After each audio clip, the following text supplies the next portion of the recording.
Imagine worlds not built of stone or steel, but conjured from the limitless expanse of imagination, places that exist not in the physical realm, but in the mind's eye. These are worlds forged in the crucible of pure thought, where reality bends and new possibilities emerge. Labbeaus Woods was a cartographer of these realms, an architect whose blueprints charted unseen territories of the mind, mapping out landscapes that defied convention and expectation. He built little in our physical world. His true monuments rose within us, challenging every notion we held about space, shelter, and being human. His work asked us to reconsider what architecture could mean. Woods wasn't interested in comfortable homes or efficient towers. He was drawn to the unresolved, the uncertain, the places where architecture becomes a question rather than an answer. He explored what could be, pushing the boundaries of architectural thought, daring to imagine structures for worlds in flux. Armed with pencil and paper, he ventured into the unknown, probing the future, sketching visions that challenged the very fabric of reality.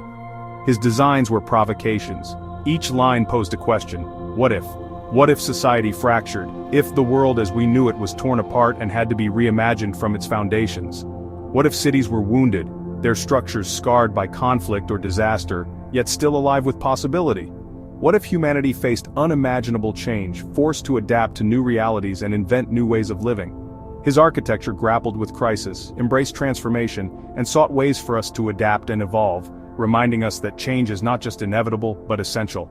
He found strength in the cracks, in imperfections, seeing beauty and resilience where others saw only ruin. Woods drew worlds in motion, recovering from disaster, bracing for unwritten futures, always searching for hope amid uncertainty. His work reflected a cosmic perspective and a deep faith in human resilience, connecting the fate of cities to the vastness of the universe. His drawings were testaments to creativity in the face of overwhelming forces, blueprints for survival and reinvention. They were maps for navigating uncertain terrains, guides for those willing to journey into the unknown. Even in chaos, Woods showed us there is a path to new creation, a way forward drawn with courage and imagination. What made his architecture so radical? It defied gravity and ignored conventional stability.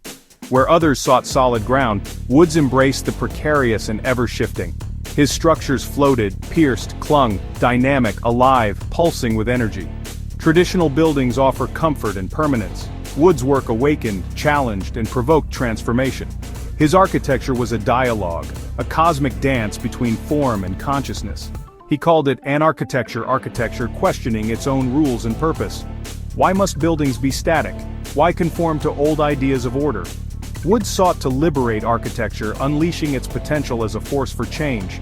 His drawings were visual essays, meditations on how we live and how we might live differently. He used form and space to explore society, power, and existence. For Woods, architecture was philosophy in action. Consider his Einstein tomb, conceived in 1980, not a somber monument, but a perpetual voyage into the cosmos. Woods honored Einstein's intellectual journey with an architectural one, a vessel designed for the vacuum of space. Its mission, to orbit with a comet, carrying the essence of Einstein's revolutionary ideas among the stars. This was more than a tomb, it was a message in a cosmic bottle, a symbol of thought transcending physical limits. The project declared that architecture could be narrative, journey, and symbol. Woods showed that structures could embody ideas and inspire awe, like the universe itself. The Einstein tomb was a launchpad for a new kind of architectural exploration. It set a precedent, architecture as a vehicle for imagination, not just construction. Woods' vision was a call to think beyond the physical. His unbuilt worlds continued to inspire. Woods turned his gaze to cities in turmoil, Berlin after the wall, Sarajevo under siege. He was drawn to places where history had left deep marks, where the urban landscape itself seemed to carry the memory of conflict and division. In Berlin, he saw not a wound to erase but a place for new ideas to grow from complex layers. The city's scars became fertile ground for experimentation, a living archive of its past and a canvas for its future. His Berlin Free Zone envisioned parasitic structures, new forms clinging to old scars, transforming the city's fabric. These interventions weren't just about aesthetics, they were about reimagining how a city could adapt and thrive after trauma. These were not renovations, but metaphors for healing and evolution. Woods saw architecture as a living process, one that could absorb pain and turn it into possibility. In Sarajevo, Woods responded to conflict with creative defiance. He saw the city's battered buildings as witnesses to survival, not just reminders of loss. He didn't propose rebuilding as if nothing happened. Instead, he imagined structures that acknowledged wounds and built resilience from them. His ideas challenged the notion of erasing the past, urging instead to build upon it. His War and Architecture series drew injection sites and scab structures, conceptual tools for thinking about recovery. These designs were bold statements about the power of architecture to help cities heal. These weren't literal blueprints, but provocations about how cities and societies mend. Woods wanted people to question what it means to truly recover, and how the built environment can support that journey. Woods believed in integrating trauma, creating spaces that embodied both pain and survival. He saw memory as a vital part of the city's identity, not something to be hidden away. His work was architecture as healing. Through his vision, buildings became more than shelter. They became symbols of endurance and hope. He showed that new growth can emerge from crisis. Even in the most devastated places, Woods found the seeds of renewal. Cities, like people, could transform through adversity. Their stories, marked by struggle, could become sources of strength and inspiration. Woods' vision was one of hope forged in struggle, a belief that from the ruins, something extraordinary could always be built.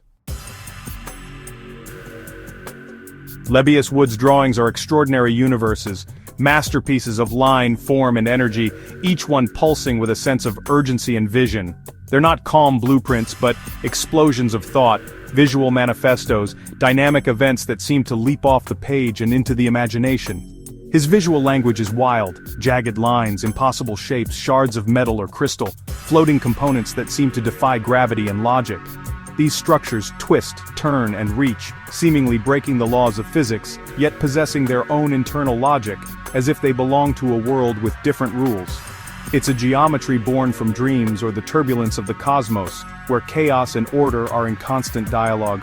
Woods wielded light and shadow like a painter, carving volumes from flat paper, giving his drawings a sculptural presence.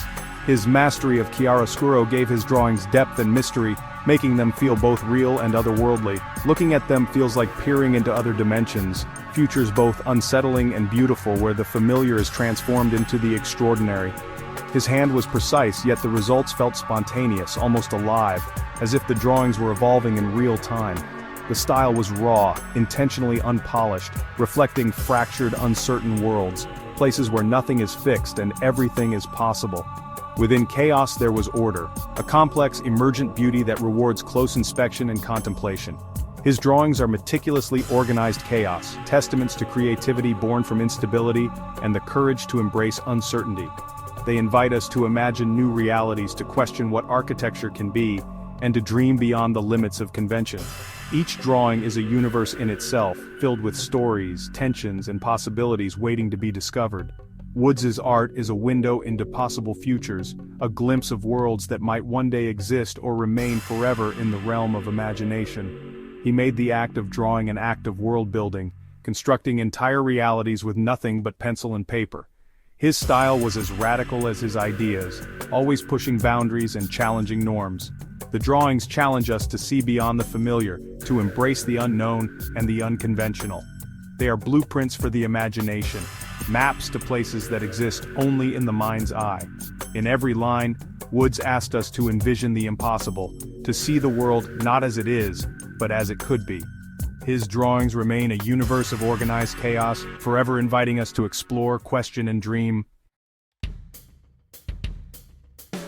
How did Woods' ideas differ from the mainstream? Most architects design for clients and practical needs, bound by budgets and codes. Woods designed for the landscape of the mind. His client was human potential. His work was experimental, a form of pure research. Drawing was his tool for discovery, pushing the limits of architectural thought. He questioned the basics. What is a wall, a floor, shelter? His studio was a laboratory for ideas, his drawings the results of daring experiments. Woods believed architecture's true power was to transform consciousness.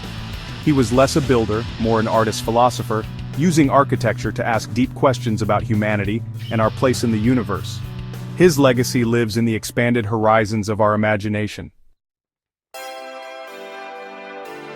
Woods' vision sent ripples across the creative world. Architects saw new ways to think about space and form. He didn't offer easy answers, but radical permission to question and dream. Artists found kinship in his raw energy and fearless exploration of dark themes.